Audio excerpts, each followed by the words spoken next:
Welcome back to Cars Underscore Mad. We are back for another video. I hope you've been enjoying the ranking videos, but here's something a bit different today. Today we're going to be showing you guys how to buy a car on Facebook Marketplace. So first, you kind of have to decide what car you want to buy. So if you are looking, you don't have to buy on Facebook Marketplace. You can use a lot of these things for just looking at a car, but for now, we're going to be doing Facebook Marketplace. So generally, you're going to want to go onto Facebook Marketplace. But if you are looking for, let's say, a coupe project car, then you're going to want to think about the best options. We have done some videos, best project cars. So if you want to go check them out, just click up here. So yeah, so you're going to need to decide what you want. So if you want a daily driver, I mean, sedan's good. Even coupes can be good for that. SUVs, whatever. Once you've decided what you want, then you need to find the right example. So generally, you're going to want to be looking for a nice one. Okay, if you're looking for a full-on project car, maybe not. But yeah, so you want to find one, and to message the guy first, you want to ask a question, okay? To start off, be like, not is this still available? Any form of is this still available is pretty bad. Do not do is this still available. They will think you're scamming them. They'll think you're fake. They may not respond. Also, so don't be, even if you type it out, like, hello, I was just wondering if this is still available, they're still not going to like that. So don't do that.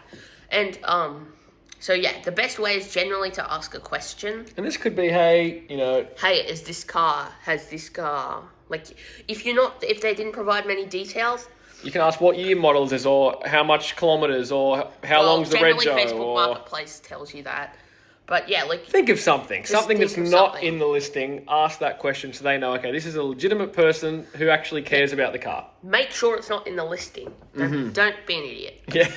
So once you've found the car, you're going to want to ask them if you can go look at it. Generally, if it's like a sub $10,000 car and you're thinking about actually buying it, you probably gonna want to bring cash to make them know that you're serious. So then it's time to inspect the car. We're going to kind of show you how to do that, okay? With an example car. Which is none other than That car. So, as you rock up, you've asked to meet this person and to check out their car. What's the first thing you should be looking at? Just the body, just the exterior. So you'd probably have a look over around the whole outside of the car and say, okay, what are we noticing? Is there any damage? Is there any areas of concern? You want to, look for cable ties, I would say. Yeah. Not necessarily like that, but look for ones that might be holding something together, okay? And look, it may feel awkward, but give it a good inspection. Maybe start from the front. You want to look for any damage. So you'd be looking underneath. You'd be looking at all the bodywork. You'd be thinking, okay, is there any... Now, this isn't a reason to walk away. If you want that perfect, you can just replace the bumper. It's not going to be that hard, but and here's the thing, it might cost you something. Just be like, oh, hey, well, you take $500 Exactly. off this if you find damage that doesn't actually affect how the car runs, it's a perfect opportunity to say, hey, I still want the car. Damage is a reason to bargain, not a reason to walk away. Yes. You're going to be wanting... Now, here's an idea, okay? Get a flashlight and look at it. You might not be able to see that, but that's a dent. So if you get a flashlight out, or even just run your fingers over and check these things out, you can say, okay, there's another dent. Again, a reason to bargain, not ever a reason to walk away. Except this one is probably never going to be really fixable, okay? The reason is, this panel is ridiculous, okay? This panel is the same panel all the way along, all the way down here. So that is going to be very annoying to replace. And that could be a lot more off, because if you explain how you'd have to fix that, okay? You might not have to replace the panel. You could probably just beat it back out, but you still have to take the panel off or the interior. So this one is not a reason to walk away unless you necessarily want it perfect. Yes, and again, we're on the outside. You'd be checking tyres. Okay, are they balding? Are they still usable? Well, it's not even just that. Okay, you want to look at the use by date, which you can find. Yes. I'm sure there's videos online of that. Plenty. So, and make sure it's for Australia, so as you can see, these tyres, there's a lot of tread left on them. And there's plenty of things to look for. Look, once I found a car old where you couldn't open the fuel cap. Now, again, you can fix those things. but it's a reason to bargain. You want to look for reasons to bargain with the Yeah, person. that's another thing. Press every button, make sure everything works, especially cars with an automatic, with like a electric aerial. That's not a reason to walk away. In fact, it's pretty common for them to be broken, but just check if it is broken. Yeah. And just state everything. Like, if they mentioned it in the description as well, then you don't have to just check it. And if it really is how it is in the description, I think you probably can just mention it, and you don't have to discuss it that much. Yeah. So, another thing that you probably want to look out for is, we'll go back to the front, is panel gaps, okay? If you can see that, that's pretty wonky. See, if I got a new car like that, I'd be taking it back to the dealer. So, watch out for stuff like that. Bonnet gaps are generally not an issue. You can normally just take the bonnet bolts off, and in this case, you can just adjust the things that it rests on, and they just screw up and down, so that's good. And yeah, if you go onto the back, okay, you look at this, right? This one has a tailgate like this. This is probably the most annoying design tailgate, okay? You have to lift this up, and then this goes to the side. It's really annoying. That is annoying. And this doesn't fall down yet, but that's something you want to check, okay? Do the gas struts fall down? These ones are good. But if they do, remember, you can get them off eBay for like $50, so it's no big deal. So then you want to check the interior, right? Yeah. Yeah, you do. But what if you're looking for a project car? What if you're buying a car to maybe, I don't know, give it some love? Mm-hmm. So this, look, if they take pictures of this, they say it's not perfect, then this is the extreme of not perfect. Yes. I would say. But that's why you would buy it. I don't know if you would have to repaint this. You might just be able to take the clear coat off. Oh, yeah. And re-clear coat it, and then wet sand it to get the orange peel off. So the reason you would buy this is to go, okay, it's got bare bones that I could work with. Yeah. And I wouldn't mind seeing what I can do with it, having a bit of fun. If you just want a nice, reliable daily driver. Yeah. Except for one thing. Here we go. Let's see what's under the hood. Not much. As you can see, this would not be very reliable as a daily driver as it currently stands, But because it can't drive. But honestly, if you just take the exhaust manifold off and you just get someone in there, close the hood, and they can just push the car. No, what you do is these cars have an EJ25. Okay, EJ25s are pretty cheap. Mm-hmm. They're like under $1,000. Okay, so again, if this person was selling their car very cheap because obviously it's not driving, they want to get rid of it, you can pretty easily fix this up and make it drivable and actually make it a pretty reliable, nice car. Yeah, this car was pretty easy to take the engine out of. It's an old Subaru. They're pretty easy to work on. And if it comes with the engine, ask if the engine has been like serviced or if they just took it out.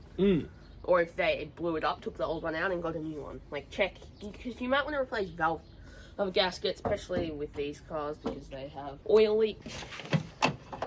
If you're looking for a project car, just make sure, yeah, so you're going to want to check out the interior, okay? Does it have a bunch of crap in it? Yes. But no, like, you're going to want to check out the interior, okay? So you're going to want to just make sure, like, leather points aren't who want, like, just whatever you think you could live with is kind of what you need to be acceptable of. Don't be like, oh, that's fine, I'll fix it one day and then never fix it if it's going to be your daily driver, okay? Exactly. You want it to be comfortable, enjoyable. So another thing that you can do, and you definitely should do, is get a little OBD2 adapter thingy, okay? I recommend, like, there's I don't know what the brand is, but it's like the AX4.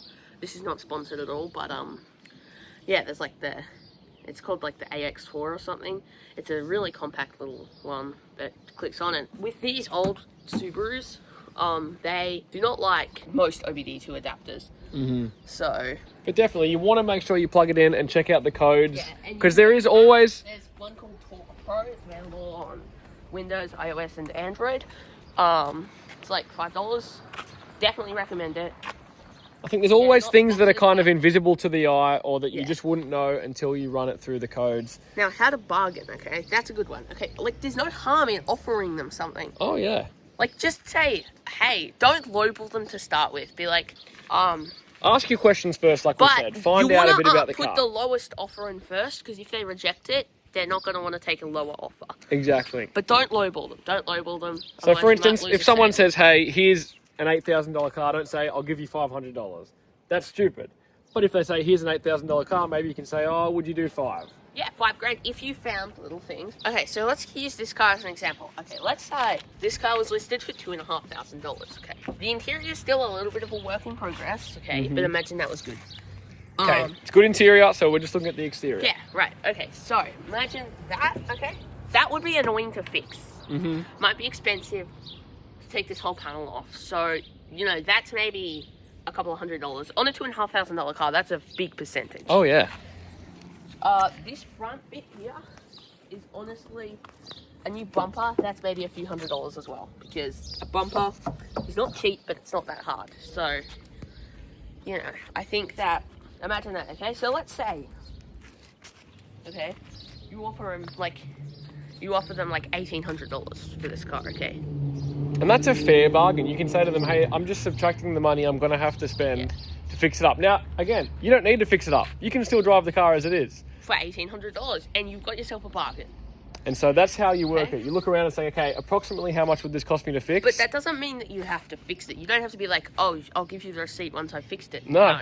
Once they've sold it to you, that's your car. You can It's do just what you if like you want with to it. fix it, but in the case of this car, $2,500 for this car is already kind of a bargained price. It is. So they might say no.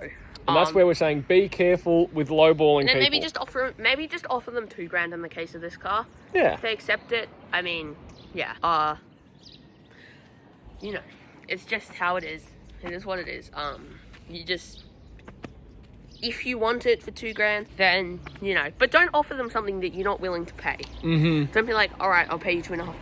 Don't be like, all right, $2,200, and then be like, actually, no, I don't want it. Yeah, actually, I don't have that money. Yeah. It's like, well, you shouldn't have offered the money then.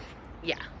Once you've kind of put in an offer, imagine that's the price that you are going to pay for it, okay? So until they come back with an answer. Yep. Also, don't bargain over the phone or over Facebook Exactly. Messenger. In person, okay? You got to do it in person. So you can see what you're working with. You can say, you can show them, hey, look, there's a dent over here. I can see this dent. I can feel it. That's going to cost me this much. Also, this dent here, they might not have noticed, okay? So Exactly. Don't bargain expecting they know what you're already talking about. You almost need Show to them. explain to them and show them, hey. And explain how you'd fix it. If you're a car person, then you should know, okay? No panel, no gaps, no gaps, no gaps, no gaps. This whole piece is the one piece. Plus, this is part of the frame, so this is probably going to be a nightmare to fix. I don't know if this is even fixable, so... Even more reason to bargain down and say, hey, you're giving me a permanently damaged car. But, okay, it's only a little dent that most people won't notice. So Exactly. I would say not too bad. What you're going to want to do, okay, so run the person through what you're going to need to do, okay, to change it into your name. Once you've given them the money, they're going to need to dispose of it. This is Tasmania only, by the way. It varies from state to state. Okay? But you're going to need to, if you both have a Tasmanian license in Tasmania, then they can dispose of it online by putting in some of their details and the car details. And then you go online, okay? It might take a day or so for the disposal to go through. Maybe like the next day, you go online and you can put it in your name. Yep. Put in all the details. You'll have to pay the duty and the transfer fee. So that's like, for a pretty cheap car, that's like $60, $70 in total. So once you've done that, you officially own that car. Congratulations, you are the proud owner of a marketplace bought car. If you want us to do a guide on how to sell a car, let me know down in the comments below. That's enough from us. Make sure you subscribe and like the video. Goodbye.